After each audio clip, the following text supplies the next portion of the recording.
Hi everyone, welcome to this video. In this video we're going to be reviewing over Ice 2, so spoilers alert, we're going to go over the plot. I'm going to discuss kind of some of the decisions that I personally made when putting together the plot, and then we're kind of going to look forward to what you can expect next for some videos. So, Ice 2, Souls of the Wind, the new short story. I'm super excited and I'm super happy that we're able to do Ice 2. I was really happy that we're kind of able to continue that story, continue the story with David and Emma, and kind of see some of the craziness that happened with that, as well as with kind of exploring magic. So just to go over the plot briefly,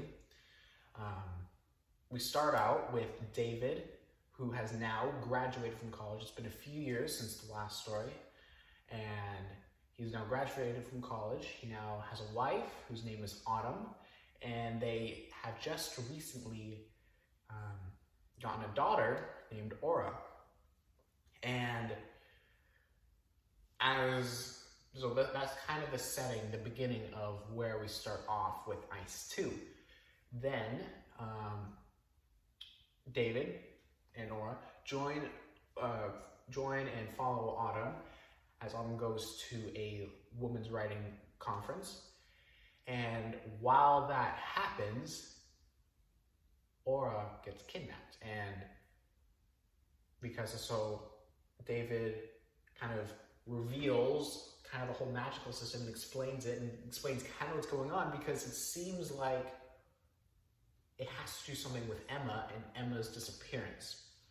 So once David explains that to Autumn, Autumn hears the riddle that Emma left David and figures out where Emma is, and so they go and find Emma. Emma hears about the note that was left at the kidnapping, and she explains who the kidnapper, Shar-Kali-Gi, is, and he is a Sumerian prince from thousands of years ago, and he is associated with the windy natural magic. And so Emma gets to kind of flesh out the whole magical system called natural magic. Just a side note on Shar-Kali-Gi's name.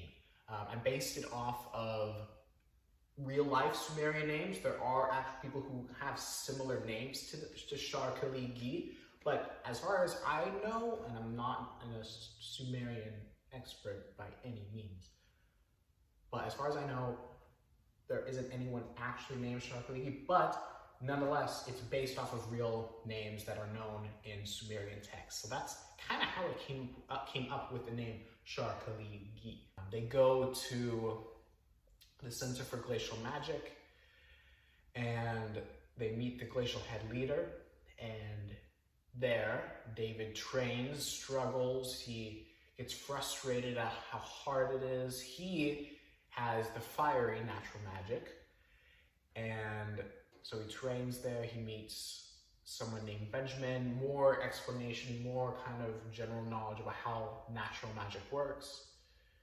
And then they go to Mount St. Helens to get Aura back, but as Shar-Kali-Gi is about to sacrifice Aura in order to free themselves from their state of being souls of magic, souls of natural magic, where they're dead, but they're not truly dead, and so they're in this kind of in-between. They sacrifice Aura. David saves Aura barely, jumping into the volcano, touching into the lava. However, as he gets, by doing that, he exposes himself to the public, and he experiences the fate of the person, of someone who exposes natural magic to the public, and as so he in a sense dies, leaving Autumn and Aura. And that's where we leave off. That's the whole story. That's the whole plot. Just to kind of go over some of why I chose those certain plot choices. I always kind of had the idea of kind of building a whole framework, and it's really, I really love the idea of building like this framework, but consistent with the whole idea of, because initially ice was supposed to be, what if magic was real, and how would that look? That was the main question. And so I'm kind of able to flesh that out and create a whole magical system, but based off of natural forces of nature.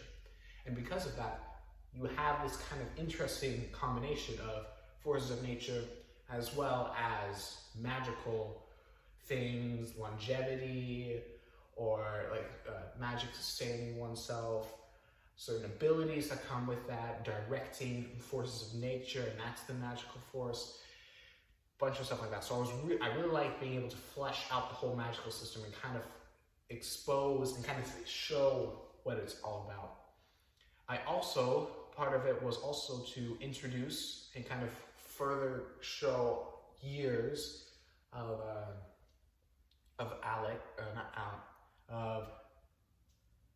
David, and kind of show how magic has continued to change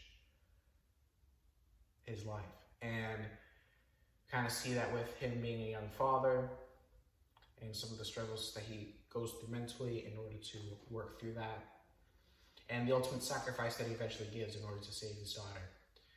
And I think it's that sacrifice story, that tragedy, that I really wanted to write, and so that's kind of what drove a lot of it.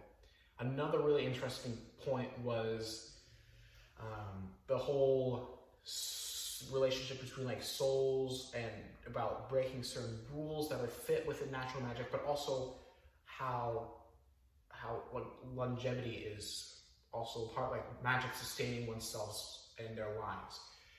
That also I was really interested in, so I kind of was able to incorporate that, and that brings a lot of new characters, like a whole new world of natural magic, and I really like that idea. So that was kind of, I know it's a little bit of rambling, but that's kind of the general ideas and kind of some of the choices that I made when it comes to Ice 2. And yeah, at the end I said to be continued. It will be continued. I plan on writing the end of the whole Ice thing, and story, multiple stories.